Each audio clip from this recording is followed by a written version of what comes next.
Хацтай охины сэргэлт өдөр 6. Хүсэл бол гэгээн шивнэ. Сайн уу? Дотоод гэрлээ асааж яваа гайхалтай бүсгүй минь. Өнөөдөр бид хүсэл гэх үгийг шинээр танин мэдэх болно. Чи хүсэлтэй гэдэг нь гачигдaltaа байгаадаа биш. Харин ч эсэргээрээ буюу чи амьд, чи саруул, чи ухаантай учраас л хүсэл төрдөг. Хүсэл гэдэг бол өөрийнхөө боломжит шин дүр төрхийг мэдэрч тууштай урин дуудсаар байдаг дотоод дуу хоолой юм.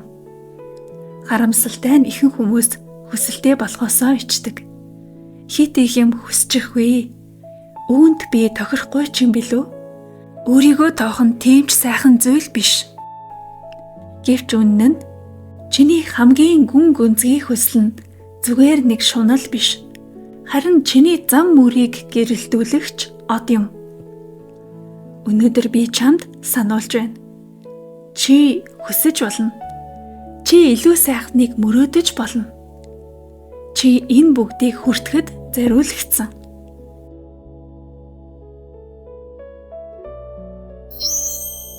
Сэтгэлийн шивнэ. Миний хүсэл бол миний сүнсний чиглүүлэгч од юм. Түүнийг дагвал гэрлээс зүгтах биш, гэрэл рүү алхах болно. Миний хүсэл бол дотроос минь надад бичсэн захидал. Түүнийг уншиж чадгал юм бол би хизээж төөрөхгүй.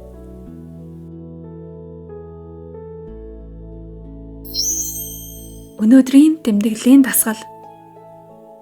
Дэвтрээ нээгээд дараах асуултуудад хариулаарай. Би яг одоо юуг чин зүрхнээсээ хүсэж байна вэ? Бусдын биш, нийгмийн биш, миний сэтгэлийн хүсэл. Хэрвээ намайг шүүмжлэх хүн байхгүй бол би яг одоо ямар амьдрал, ямар өөрчлөлт хүсэх вэ? Би энэ хүслээ хүлээн зөвшөөрөхдөө бэлэн үү? Эсвэл юунаас айж байна вэ? Зүгээр нэг хариулах бус, урам зоригтой, ухаарал төрүүлсэн байдлаар бичээрэй.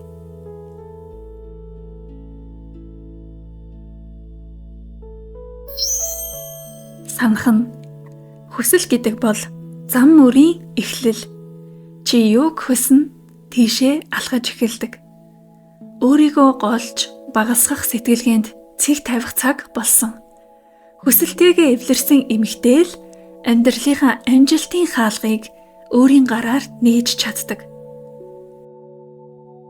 Хайр, гэрэл, итгэлээ чамд илгээж байна. Чиний дотоод аяллаа хөтөж марлаа.